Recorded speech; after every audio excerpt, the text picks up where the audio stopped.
오늘 우리가 읽어가는 말씀 내용 에스겔서 6장 내용인데요. 4장에서부터 이 7장 내용에서 우리에게 가르쳐주는 것은 이제 하나님께서 예루살렘, 유다 백성들을 이방의 족속들이 공격해 올 것에 관한 예고를 담고 있습니다. 그 예고와 함께 예루살렘이 마침내 패망하게 될 것에 관한 기록을 우리에게 전달해 주고 있습니다. 오늘 우리가 읽어가는 말씀 속에서 이미 확인을 해보지만 하나님께서 이 모든 일들을 행하시는 일들을 통해서 하나님이 누구이신가를 분명하게 그들에게 알게 하겠다, 이렇게 말씀합니다. 너희가 나를 여호와인 줄 알리라 하는 이 표현들이 우리가 읽은 이 본문 속에서 여러 곳에서 반복되고 있다는 것을 우리가 알 수 있습니다. 예를 들면 7절 가서 보면은 내가 여호와인 줄 너희가 알게 하려 함이다, 이렇게 말씀합니다. 10절 가서도 그때야 그들이 나를 여호와인 줄 알리라, 이렇게 표현했습니다. 13절 가서도 끝에 보면 내가 여호와인 줄을 너희가 알리라. 마지막 14절 끝에서도 내가 여호와인 줄을 그들이 알리라, 이렇게 말합니다. 하나님께서 행하시는 모든 일의 끝에서 하나님이 결국 어떠한 분이신지 또 어떤 일을 행하시는 분인지 그 하나님 자신을 분명하게 깨닫게 하겠다, 이렇게 말씀을 하시는 겁니다. 그 하나님만이 참되신 유일하신 분이시다라는 것을 알려주시고 그 하나님만이 유일한 섬김의 대상임을 알려줍니다. 그 하나님을 의지하는 사람만이 그분 안에서 참되고 또 복된 삶을 누릴 수 있을 것을 하나님께서 분명하게 보여주시겠다, 이런 말씀을 가르쳐주고 있습니다. 1절로부터 7절에 이른 내용은 이스라엘 산당에 대하여 하나님께서 심판하시겠다라는 말씀을 전달하십니다. 하나님께서 함께 하시는 땅, 젖과 꿀이 흐르는 땅, 하나님의 약속의 땅, 거룩한 땅, 하나님께서 이방의 모든 족속들을 하나님께서 다 물리치시고 그의 사랑하는 백성들이 살아갈 수 있는 기업으로 그 땅을 주셨는데 그 온 땅의 곳곳마다 하나님을 섬기는 게 아니라 하나님을 반역하고 우상을 섬기는 장소들로 둔갑해 있다고 하는 것입니다. 그러한 일들에 대하여 이제 하나님께서 더 이상 간과하지 않고 하나님 무서운 심판을 우상을 숭배한 곳곳마다 심판하실 것을 말씀하십니다. 본문으로 한번 가서 보시죠. 3절에 한번 보세요. 3절. 이스라엘 산들아 주 여호와의 말씀을 들으라. 주 여호와께서 산과 언덕과 시내와 골짜기를 향하여 이같이 말씀하신다. 곧 내가 칼이 너희에게 임하게 해서 너희 산당을 멸하겠다, 이렇게 말씀합니다. 하나님을 섬기는 거룩한 땅, 그 땅이 온갖 우상 숭배로 더러워진 것을 하나님께서 심판하시겠다, 이렇게 말씀을 합니다. 산, 그리고 언덕, 시내, 골짜기, 뭔가 좋아 보이는 곳곳마다 우상을 숭배하는 그러한 제단을 만들고 그곳에서 우상 앞에서 절하는 그 백성들의 완악한 죄에 대하여 하나님이 심판하시겠다는 것을 말씀하십니다.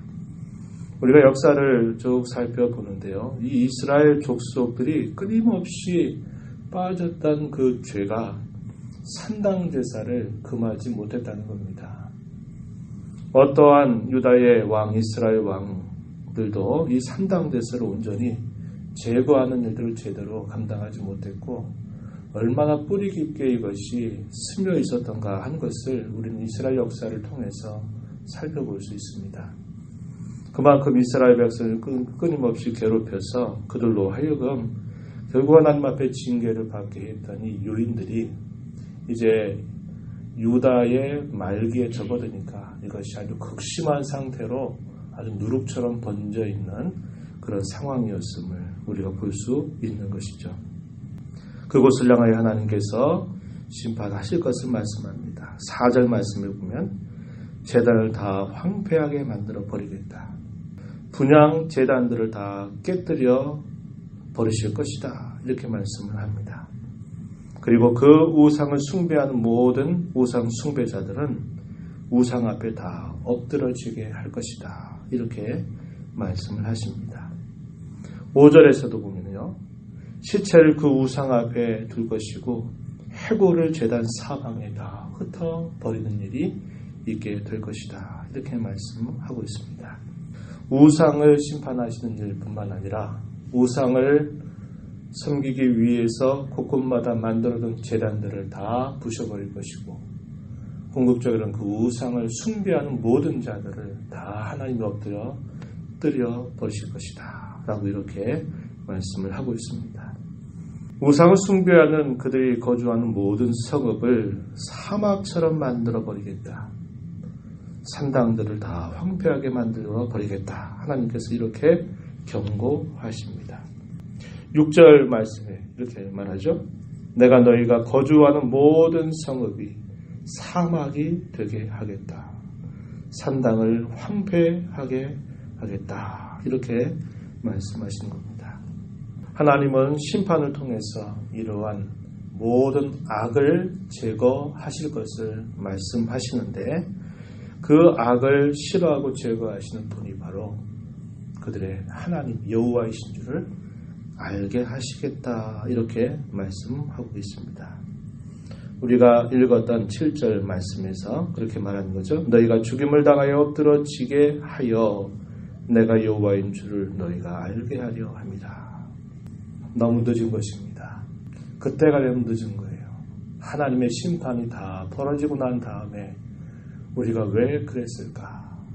이미 그들에게는 다시 하나님을 섬길 기회가 없는 그런 결과를 맞게 되는 겁니다.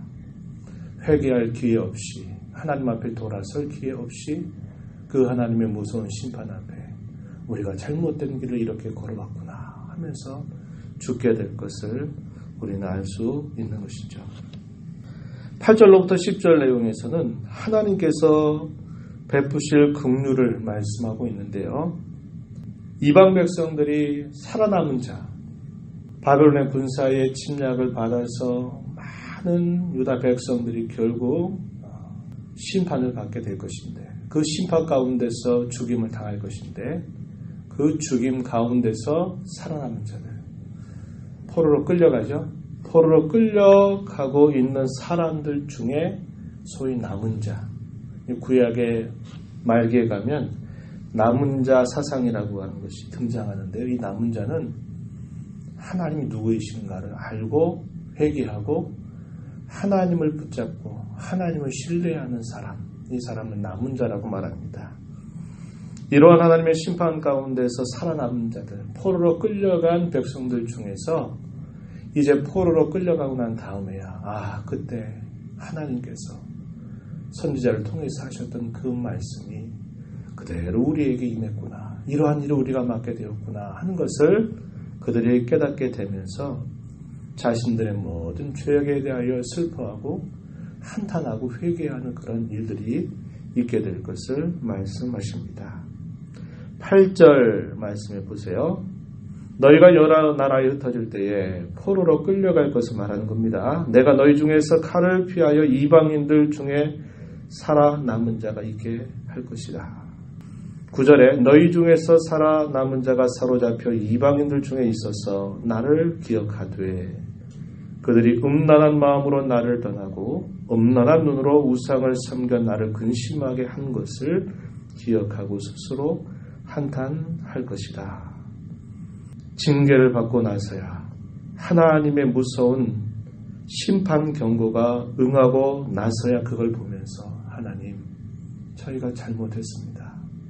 그토록 하나님께서 말씀해 주셨건을 저희가 무지하고 목매해서 말씀 듣지 않다가 이런 일을 당했습니다. 하나님, 저희들의 모든 죄와 허물과 이 원악함을 용서해달라고 하나님을 찾는 그러한 남은 자들이 있게 될 것이다 라고 이렇게 말씀하십니다. 재앙을 내리겠다고 그렇게 말씀하셨던 그 하나님의 말씀이 결코 헛된 말이 아니고 괜한 위협과 공갈이 아니라 그 말씀이 사실이었구나 하는 것을 뒤늦게 깨닫고 돌이킬 자들이 있게 될 것을 말씀합니다. 10절 가서 보면 그때야 그들이 나를 여호와인 줄 알리라. 내가 이런 재앙을 그들에게 내리겠다 한 말이 헛되지 아니할 것이다. 하나님의 말씀은 결코 헛된 말씀이 아니라 그 말씀은 반드시 응하는 말씀인데 그 하나님의 무서운 심판 경고가 우리에게 이렇게 임했구나 하는 것을 보고 하나님께 돌이킬 자들이 있다 이렇게 말씀을 하는 겁니다. 칼에 의해서 죽임을 당한 백성들은 깨달을 기회도 없이 돌이킬 기회도 없이 결국 죽음으로 그들의 끝을 맞게 될 것이지만 하나님께서 베푸시는 긍휼을 입은 자들이 돌이킬 기회, 회개할 기회를 통하여 하나님을 바라볼 자들이 있게 될 것이다. 이렇게 말씀을 하고 있는 겁니다. 똑같은 일을 당하죠. 그런데 그 일을 당하는 일들 속에 그냥 자기 죄악 가운데 그 죄짐을 짓고 죽는 자들이 있고 심판받는 자들이 있고 그런 똑같은 일을 당하면서도 하나님이 누구이신가를 깨닫고 돌아서는 사람이 있다. 이렇게 이야기하는 것입니다. 우리가 이 땅의 인생을 살아가는 사람들 중에서도 이러한 두 부류의 사람들은 결국 갈라지게 되는 겁니다. 우리가 어떤 일들을 겪고 어떤 사건을 만나게 될 때, 어떤 어려움을 처하게 될 때에도 이 두 가지 갈림길이 반드시 나타나게 됩니다. 그러한 일 때문에 더 마음이 완고하고 끝까지 갈 때까지 가는 어리석고 미련한 인생이 있고 그러한 일을 당하고 난 다음에 내가 하나님 앞에 잘못했다고 하는 것을 깨닫고 하나님을 의지하고 그분의 긍휼과 자비를 바라보는 그러한 사람이 있다고 가르쳐줍니다. 어떠한 삶을 우리가 살아가야 되겠습니까? 하나님이 누구이신가를 깨닫고 걸어가는 그런 인생이 되어야 한다는 것을 우리는 알게 되는 것입니다. 11절로부터 마지막 14절의 내용에서도 계속적으로 이스라엘 족속들에게 하나님이 심판하실 것을 이야기하는데요. 하나님께서 이 사실들 아주 분명하게 말씀하십니다. 11절 보면요. 이렇게 말씀합니다. 너는 손뼉을 치고 발을 구르며 말할 것이다. 이렇게 말합니다. 손뼉을 치라, 발을 구르라, 그리고 말해라. 이 사실들에 대한 분명한 그런 경고를 이렇게 표현하고 있는 것이죠. 가증한 모든 악을 행하였기 때문에 그들을 칼과 기근과 전염병으로 그들을 심판할 것을 예고하십니다. 가까운 데 있는 자들은 바벨론 군사들의 칼에 의해서 죽임을 당할 것이고 남아 있어서 애워싸인 사람들, 잘 우리가 알 수 있는 바와 같이 예루살렘을 포위 공격하죠. 포위해 놓으니까 예루살렘 성읍 안에 있는 모든 먹을 것이 떨어지니까 아버지가 아들을 잡아서 인육을 먹고 또 반대로 자식이 아버지를 잡아서 인육을 먹는 원수관계가 만들어지고 그 안에 있는 모든 먹을 것들이 끊어지게 되면서 아사, 굶어 죽는 그러한 일이 있었음을 우리가 아는 것입니다. 그거에 대한 경고입니다. 남아 있어서 애워싸인 자들은 기근으로 망할 것이고 멀리 떨어져 있는 자는 안전하다 말하지 말라는 거예요. 멀리 떨어져 있는 자들은 전염병으로 인해서 다 망하게 될 것이다. 이렇게 말해서 하나님이 우상을 숭배하고 하나님을 멀리하는 자들의 최후가 어떠할 것을 무섭게 경고하시게 됩니다. 그러한 심판으로 말미암아 죽임을 당하게 될 시체들이 그 우상에게 분양을 하였던 곳곳마다 산이나 또 나무 아래나 또 높은 고개나 언덕, 우상들 사이, 제방, 제단 사방 이렇게 우상에게 분양했던 모든 곳에 그 시체들이 다 놓이게 될 것이다. 이렇게 말씀을 하시는 겁니다. 그들이 거하는 온 땅, 광야로부터 디블라라고 말하는 온 땅이 황량하고 황폐하게 될 것을 말씀을 하십니다. 그러면서 그 일을 통해서 그 일을 행하시는 분이 바로 여호와인 줄을 깨닫게 할 것이다. 이렇게 말씀을 하시는 것입니다. 하나님은 우상뿐만 아니라 우상을 숭배하는 모든 자들, 그리고 그들이 거주하는 모든 곳까지 다 하나님이 철저하게 심판하실 것을 말씀하고 있습니다. 왜 그럴까요? 하나님을 의지하지 않고 헛된 것을 의지하고 헛된 것에 도움을 바라고 헛된 것을 향하는 그들의 마음을 하나님께서 그토록 미워하심을 이걸 통해서 알려주시는 것입니다. 우리가 이 땅의 성도로 살아가는 우리의 일생은요, 하나님이 누구이신 줄을 알아가는 일생이라고 말할 수 있습니다. 어떠한 일생이 가장 하나님 앞에 값지게 산 일생인가 라고 말할 때 하나님 앞에서 겸손하게 살아가는 사람, 하나님 앞에서 하나님만이 우리의 유일한 의지의 대상, 우리의 경배의 대상, 섬김의 대상임을 알고 살아가는 인생, 이것이 참으로 가장 복된 일생을 살아가는 삶임을 우리에게 분명하게 가르쳐주고 있습니다. 징계에 의해 비로소 하나님이 누구이신가를 깨닫는 것보다 더 소중한 건 뭘까요?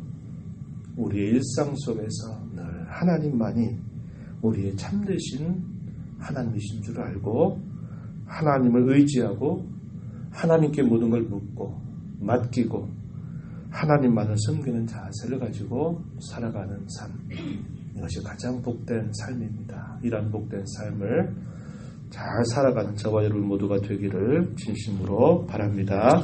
하나님 아버지 감사합니다. 세상의 많은 사람들 가운데 저희들을 사랑하셔서 하나님 우리를 지으신 창조자이심을 알게 하시고 하나님만이 우리의 유일한 구원자이심을 알게 하시고 하나님만이 우리가 섬길 유일한 섬김의 대상임을 알게 해주심을 감사드립니다. 하나님께로부터 받은 그 많은 기회들이 있었음에도 불구하고 이스라엘 족속들은 하나님보다도 우상을 더 의지하고 섬기고 바랐던 일로 인하여 하나님이 우상뿐만 아니라 우상을 숭배한 모든 자들을 하나님이 심판하실 것을 말씀하셨고 이 말씀이 마침내 몇 년이 지나고 난 다음에 이 말씀이 임했던 것을 저희가 함께 살펴보았습니다. 이 땅에 살면서 저희들의 눈과 마음이 멀어서 하나님 외에 다른 것들을 더 바라보고 있지 않은 삶을 살지 않도록 저희들의 마음을 일깨워 주시옵소서. 하나님만이 우리의 유일한 구원자이심을 알고 하나님만이 우리의 유일한 섬김의 대상임을 언제나 바르게 알고 고백하며 사랑하며 섬겨가는 복된 삶이 되도록 인도하여 주옵소서. 주의 은혜의 보좌 앞에 나와서 주의 긍휼과 자비를 구하는 모든 심령들 용납하여 주옵소서. 강구의 귀를 기울여 주옵소서. 성령께서 저희들에게 주의 음성을 들려주셔서 순종하는 복된 삶 살게 하여 주옵소서. 예수님 이름으로 간절히 기도하옵나이다. 아멘.